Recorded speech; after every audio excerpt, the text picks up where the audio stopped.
মৰমৰ ছাত্ৰ-ছাত্ৰীসকল তোমালোকে যিসকলৰ নৱোদয় বাছনি পৰীক্ষা দিম বুলি ভাবিছা ইয়াৰ কাৰণে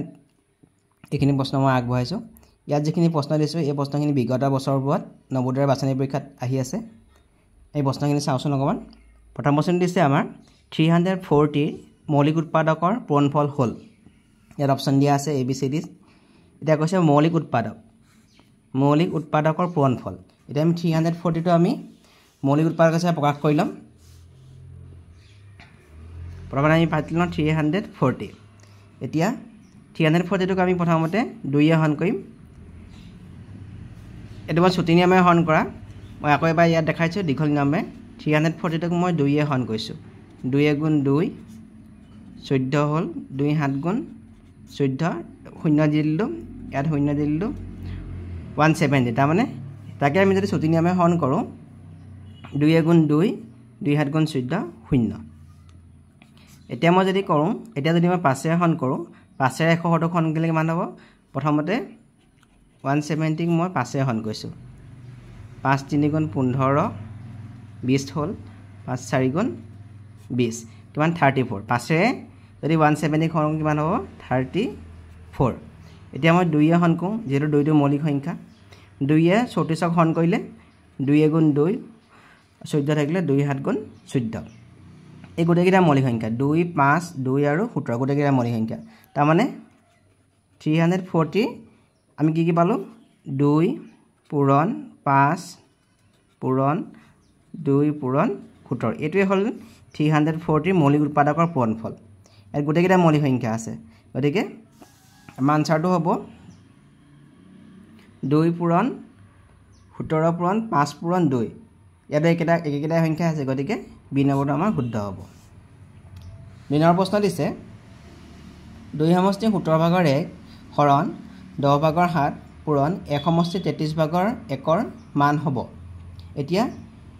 আমি চাওঁ 2 সমষ্টি 17/1 এইটো হ'ল মিশ্ৰ ভগ্নাংক। 2 সমষ্টি 17/1 এইটো হ'ল এটা মিশ্ৰ ভগ্নাংক। এই মিশ্ৰ ভগ্নাংকটো কেনেকৈ আমি অপকৃত ভগ্নাংশত প্ৰকাশ কৰিম? তলত আমি হৰটো এই 17টো থাকিবই। এই 2টোৰ লগত 17টো পূৰণ হ'ব। 2টোৰ লগত 17টো পূৰণ হ'ব। ওপৰত যিটো লব হিচাপে 1 আছে এই 1টো যোগ হ'ব। 2ৰ লগত 17 পূৰণ কৰিলে কিমান হৈ যাব? 34। আৰু যিটো 1 আছে 1টো যোগ কৰিলে কিমান হ'ব? 35। তাৰপিছত আমি ভাগি লৈছোঁ 1 সমষ্টি 33/1। এইটো আমি ভাঙি লওঁ। 1 সমষ্টি 33/1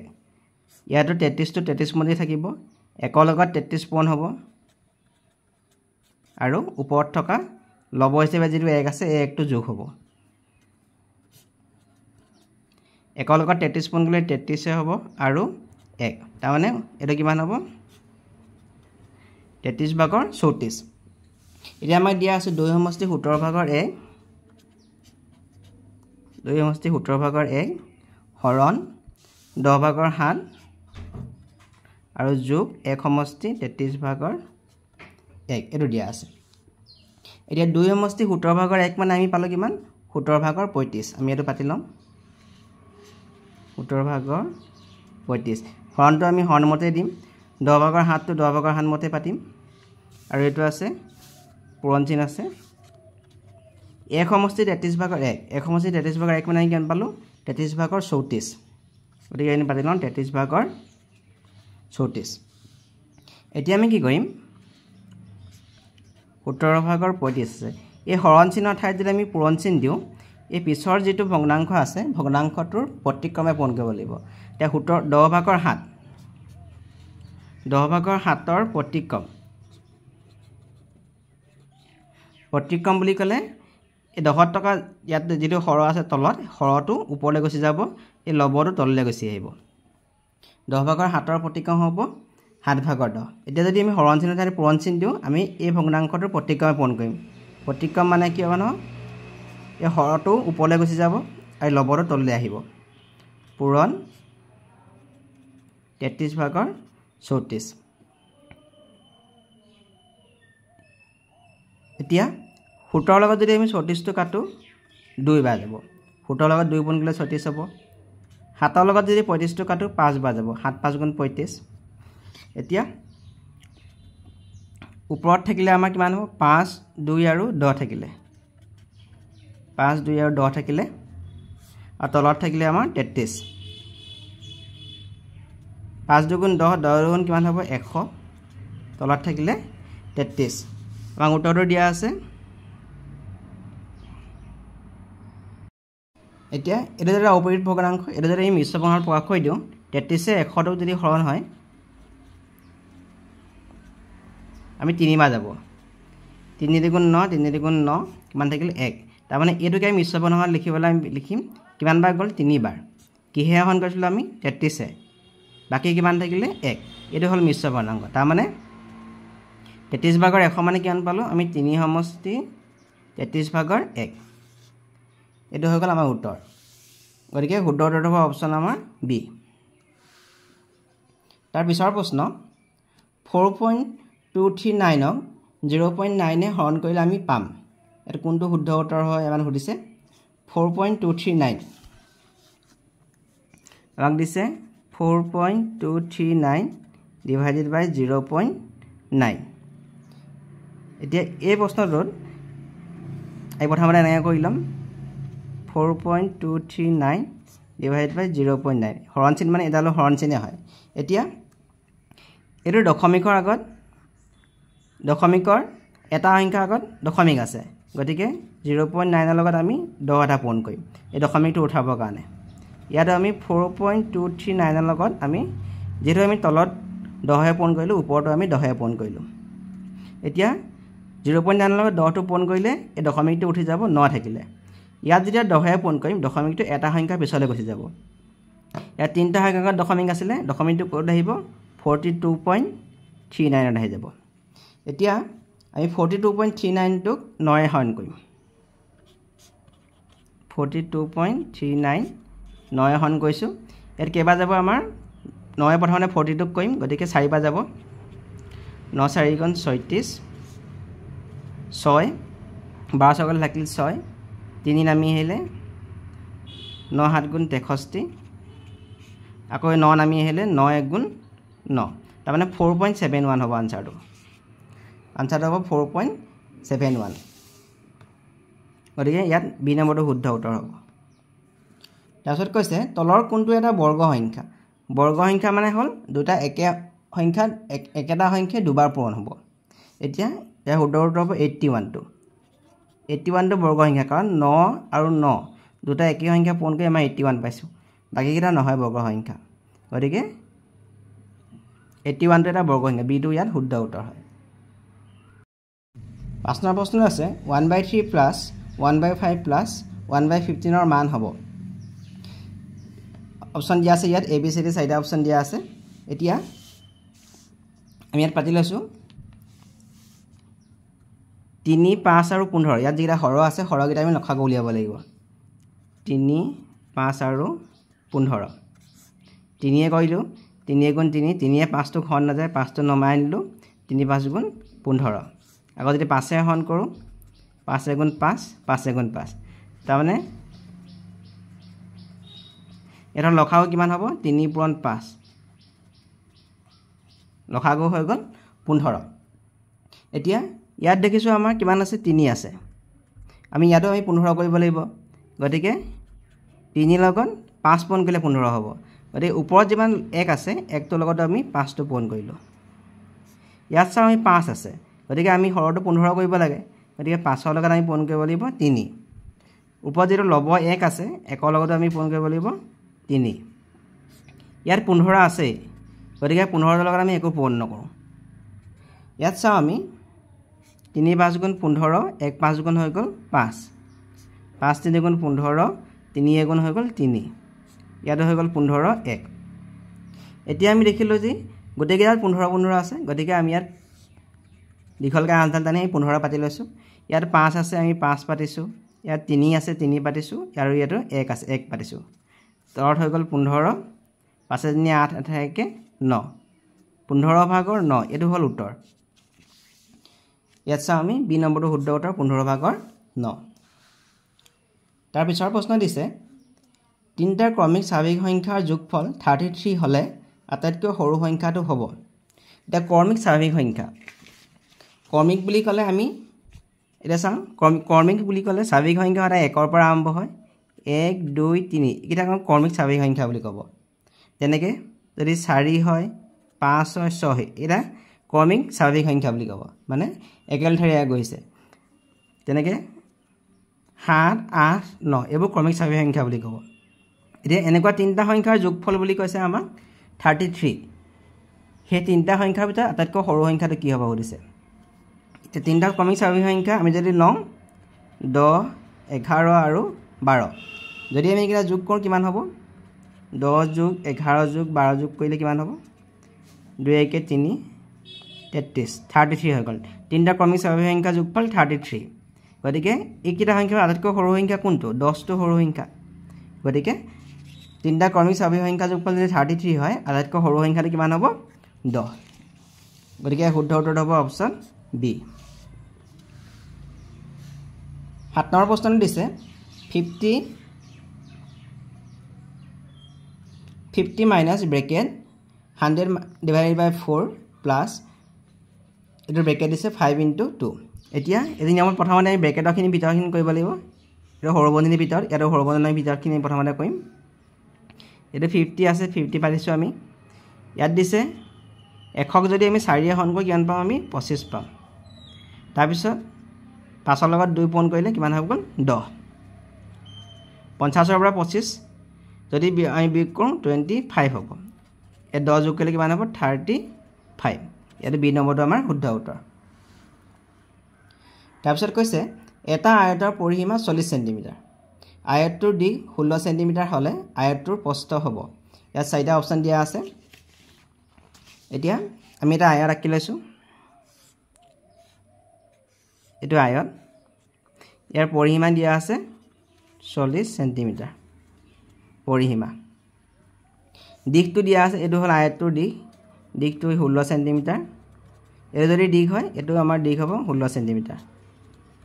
আমি জানো যে পৰিসীমা মানে কি পৰিসীমাটো এই 4টা সীমা যোগফল 16 এইটো প্ৰস্থ হয় এইটো প্ৰস্থটো কিমান আমি উলিয়াব লাগে এইটো প্ৰস্থ হয় এতিয়া এই প্ৰস্থটো কিমান হ'ব আমি উলিয়াব লাগে আৰু গোটেইকেইটা যোগফলে কিমান হ'ব বুলি কৈছে 40 গতিকে প্ৰস্থ আছে দুটা আমাৰ আমি যদি 40ৰ পৰা এই 16 আৰু 16 দুটা যোগ কৰোঁ দুটা দিশকেইটা যোগ কৰি আমি 40ৰ পৰা বিয়োগ কৰি দিওঁ কিমান হ'ব 16 16 32 8 হ'ব তাৰমানে দুটা প্ৰস্থ যোগ কৰিলে কিমান হ'ব লাগে 8 গতিকে এটা প্ৰস্থ কিমান হ'ব এটা প্ৰস্থ দুটা ইয়াত যেটা প্ৰস্থ হ'ব এই প্ৰস্থ দুটা যোগফল কিমান আছে 8 প্ৰস্থ যেটো দুটা আছে গতিকে 2 এ হৰণ কৰিলে কিমান হ'ব 4 তাৰমানে এটো যদি 4 হয় এটো যদি 4 হয় আমি যদি গোটেইকেইটা যোগ কৰোঁ এই 16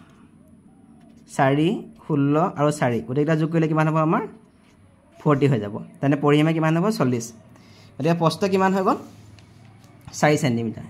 ইয়াত সিটো আমাৰ শুদ্ধ উত্তৰ 9 নম্বৰ প্ৰশ্ন 12 20 আৰু 32ৰ গড়খাও হ'ব অপশ্যন দিয়া আছে 6 8 4 5 তে গ মানে হ'ল গৰিষ্ঠ হা মানে হ'ল সাধাৰণ উ মানে হ'ল উৎপাদক গৰিষ্ঠ সাধাৰণ উৎপাদক কিমান হ'ব এটা 12 সংখ্যাটো আমি যদি ভাঙো 2 * 4 4 3 * 12 হৈ গ'ল আমি এটো উৎপাদকত ভাঙিছো 20 টো যদি আমি ভাঙো 2 * 4 4 5 * 20 32 টো যদি আমি ভাঙো 2 * 4 4 * 8 8 * 16 16 * 32 আমি 2 যদি 5টা পূৰণ কৰোঁ 2 * 4 4 * 8 8 * 16 16 লগত 2 পূৰণ কৰিলে 32 এটা আটাইকেইটাতে মিলি থকা আটাইতকৈ বেছি উৎপাদকটো কোনটো হয়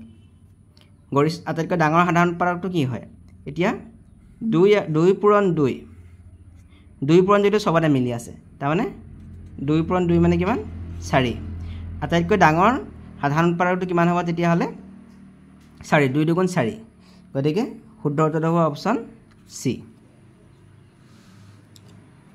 45 আৰু 15 লসাগু কিমান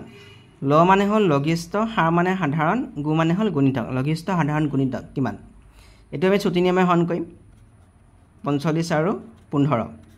ইয়াত দুইটা সাধাৰণ উৎপাদক সাধাৰণ গুণিতক আমি 3 হৰণ কৰোঁ আমি 3 গুণ 3 15 থাকিলে 3 5 গুণ 15 আৰু 15 যদি হৰণ কৰোঁ 3 5 গুণ 15 5 যদি হৰণ কৰোঁ 5 3 গুণ 15 আৰু 5 গুণ 5 যদি আমি 3 কৰোঁ 3 গুণ 3 1 এতিয়া লসাগু কিমান হ'ব এই তিনিটা পূৰণ হ'ব 3 5 আৰু 3 আমি যদি পূৰণ কৰোঁ 3 পূৰণ 5 আৰু 3 যদি পূৰণ কৰোঁ 3 3 গুণ 9 9 5 গুণ হৈ গ'ল 45 লসাগু কিমান হ'ব তেতিয়াহ'লে 45 সিটো ইয়াৰ শুদ্ধ উত্তৰ 200 টকাৰ 5 ভাগৰ 4 অংশ কিমান টকা 200 টকাৰ 5 ভাগৰ 4 অংশ এতিয়া আমি 5 ভাগৰ 4টো পাতি লৈছোঁ পূৰণ 200 টকা পাতি কৰিছোঁ পাছে যদি আমি 200 হৰণ কৰোঁ পাছে যদি আমি কাটি দিওঁ 40 হ'ব কাৰণ 5ৰ লগত 40 পূৰণ কৰি আমি 200 পাম এতিয়া 4 লগত আমি 40 পূৰণ কৰিম 4 লগত 40 পূৰণ কৰিলে হ'ব 160 হ'ব গতিকে শুদ্ধ উত্তৰটো হ'ব অপচন সি 160 টকা তাৰপিছত দিছে আমাক যদি 25 minus 15 divided by 5 is equal to 2 is equal to x হয় তেন্তে x ৰ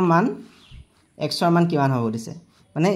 এইখিনি আমাক কৈলে x হয় বুলি কৈছে x টো কোনোবা এটা সংখ্যা হয় এতিয়া যেতিয়া আমি এনেকুৱা পূৰণ হৰণ বিয়োগ একেলগে থাকিব আমি প্ৰথমতে কৰিব লাগিব হৰণৰ পিছত আমি পূৰণ কৰিম তাৰ পিছত আমি যোগ বিয়োগ যিকোনো এটা কৰিব পাৰিম ইয়াত আছে আমাৰ 25 divided by 15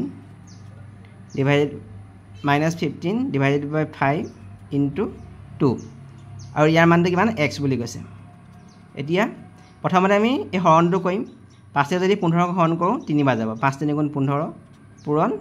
2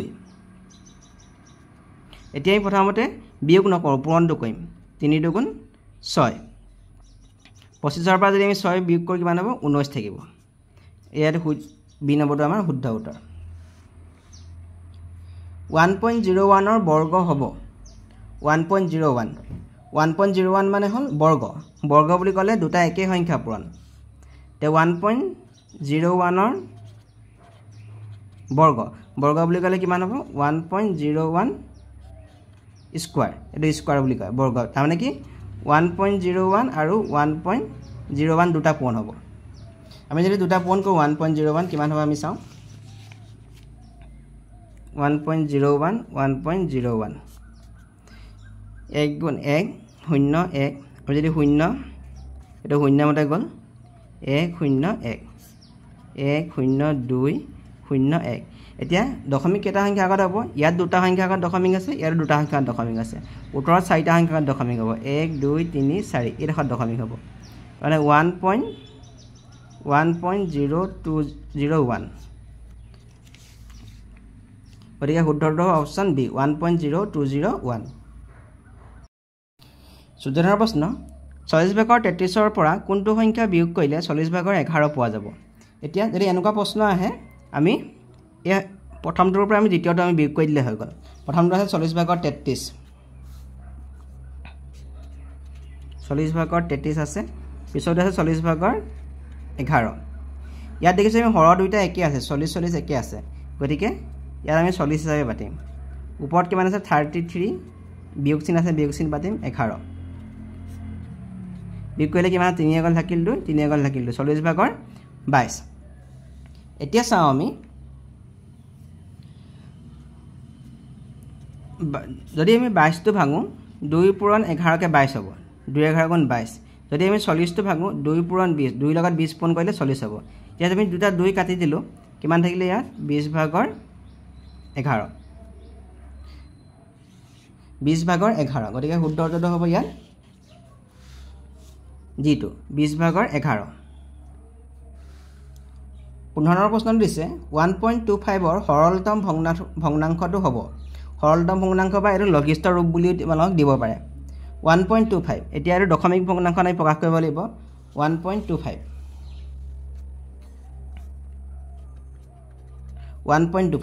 এতিয়া চাওঁ আমি দশমিক কেইটা সংখ্যা আগত আছে দুটা সংখ্যা আগত গতিকে আমি 100 হৰণ কৰিম যেহেতু দুটা সংখ্যা আগত দশমিক আছে 125 আমি 100 হৰণ কৰিম এতিয়া 125 যদি আমি ভাঙো 25 লগত 5 পূৰণ কৰিলে আমি 125 পাম যদি 100টো ভাঙো আমি 25ৰ লগত 4 পূৰণ কৰিলে আমি 100 পাম চাও আমি 25ৰ লগত 5 পূৰণ কৰি চাইছো এটো হ'ব 125 সেইকাৰণে আমি 125টো ভাঙিছো 25 পূৰণ 5 কে আকৌ যদি আমি 25ৰ লগত 4টো পূৰণ কৰো তেতিয়া কিমান পাম আমি 100 পাম ইয়াত ওপৰটো 25 আছে এই তলৰটো 25 আছে গতিকে আমি 25 দুটা কাটি দিম এ ওপৰত কিমান থাকিলে 5 থাকিলে তলত থাকিলে 4 4 ভাগৰ 5 এটোৱে হ'ল 1.25 সৰলতম ভগ্নাংশ উত্তৰটো হ'ব 4 ভাগৰ 5 গতিকে ইয়াত সি নম্বৰটো শুদ্ধ উত্তৰ হ'ব 16 নম্বৰ প্ৰশ্ন 2 স্কয়াৰ * 3 স্কয়াৰ * 5 স্কয়াৰৰ মান হ'ব এতিয়া 2 স্কয়াৰ আমি হিকিম 2 বৰ্গ 2 স্কয়াৰ মানে হৈ গ'ল 2 বৰ্গ তাৰ মানে ইয়াত আমি জানো যেতিয়া আমি ইয়াত 2 দুটা পূৰণ থাকিব মানে 2 দুটা পূৰণ মানে কিমান 4 তেনেকে 3 স্কয়াৰ 3 বৰ্গ মানে কি 3 দুটা পূৰণ তাৰ মানে হৈ গ'ল 9 আকৌ 4 স্কয়াৰ মানে দুটা 4 পূৰণ কৰিলে কিমান হ'ব 16 এতিয়া গোটেইটা যদি আমি পূৰণ কৰো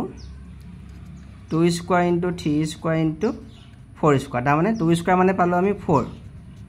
3 স্কয়াৰ পালো আমি 9 আৰু 4 স্কয়াৰ পালো আমি 16 গোটেইটা পূৰণ কৰিলে আমাৰ কিমান হ'ব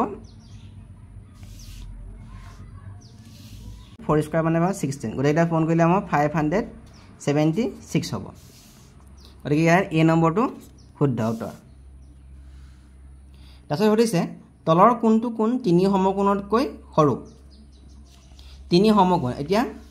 এক সমকোণ মানে কিমান হ'ব এক সমকোণ মানে হৈ গ'ল 90 ডিগ্ৰী হৈ গ'ল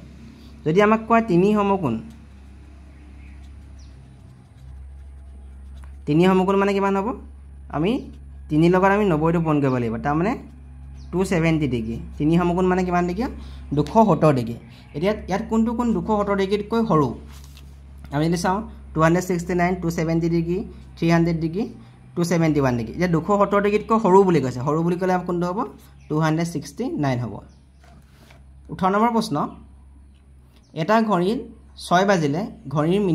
মিনিটৰ আৰু ঘণ্টাৰ কাটাৰ মাজৰ কোনটো হ'ব এতিয়া আমি এটা ঘড়ী আঁকিছো দু ঘড়ী এটো 6 যেতিয়া 6 বাজে ঘণ্টা কাটা 6 বনত থাকিব মিনিট কাটা কিহত থাকিব 12ত থাকিব এতিয়া ইয়াৰ মাজৰ কোনটো কিমান ডিগ্ৰী হ'ব ইয়াৰ মাজৰ কোনটো হ'ব এটা এটো হ'ব 2 সমকোণৰ সমান যেতিয়া আমাক 3 বাজে ঘড়ী যদি 3 বাজে কিমান ডিগ্ৰী হ'ব 1 সমকোণ হয় আকৌ তাৰ মাজৰ কোণটো কিমান 90 ডিগ্ৰী তাৰ মানে এই কোণটো কিমান ডিগ্ৰী হ'ব 180 ডিগ্ৰী হ'ব আৰু 180 ডিগ্ৰী কোণটোক আমি কম সৰল কোণ বুলি কম